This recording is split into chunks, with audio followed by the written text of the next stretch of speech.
Hello everyone, সবাই কেমন আছো? আশা করছি সবাই খুব ভালো আছো, আমিও ভালো আছি। তো আমার এইবার শপিংয়ে একটা চুড়িদার একটা শাড়ি কিনেছি। চুড়িদারটা দেখিয়েছি, শাড়িও একবার দেখিয়েছিলাম, কিন্তু ইবা হালদার বোন বলেছো যে শাড়িটা তুমি দেখোনি, তো তোমাকে ফিরে থেকে দেখাতে বলেছিল। আর পুজো তো এই যে চলেই এসেছে, ভাবলাম আজকে না দেখালে কবে দেখাবো। তো এই শাড়িটা আমি নিয়েছি মিশো থেকে।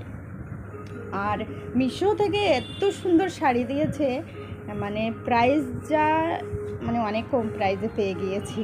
তো খুব ভালো হয়েছে শাড়িটা। তোমাদের কেমন লাগছে তোমরা জানিও। তো দাঁড়াও হয়তো, তো এই দেখো, এটা হলো পাড়, আর পুরো বডিতে এই যে এরকম কাজ আছে, আর নিচের পাড়ও এই যে, জানি না কতটা বুঝতে পারছো, এই যে নিচের পাড় হচ্ছে এটা, আর এই যে হচ্ছে শাড়ি। তো কেমন লাগছে জানিও। শাড়িটা কিন্তু খুব সুন্দর, কল্পনার বাইরে। মিশোতে এত সুন্দর শাড়ি দিয়েছে আমি ভাবতে পারিনি।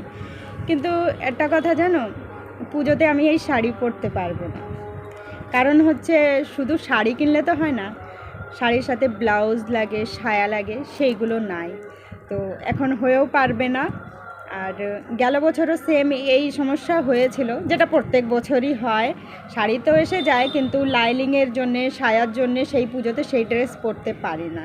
এটা হচ্ছে আমাদের সমস্যা, আমাদের মতন ফ্যামিলির সমস্যা, যে শাড়ি এসে গেলেও তার সাথে যে জিনিসগুলো লাগে সেইগুলো আসতে হবে। তো কোনো ব্যাপার না, গেল বছরের কয়েকটা শাড়ি আছে, সেগুলো তো পরাই হয়নি, একদম নতুনই রয়েছে।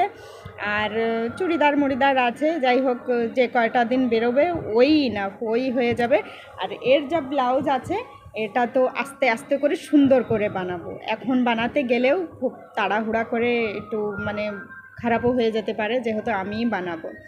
যাই হোক, এই শাড়িটা কেমন লাগলো সবাই জানিও কিন্তু। আর বিশেষ করে ইবা হালদার বোন জানিও যে শাড়িটা কেমন লেগেছে, তোমার জন্য এই ভিডিওটা করা। যাই হোক, চলো ফিরে দেখা হবে নেক্সট ভিডিওতে। সবাই ভালো থেকো, সুস্থ থেকো।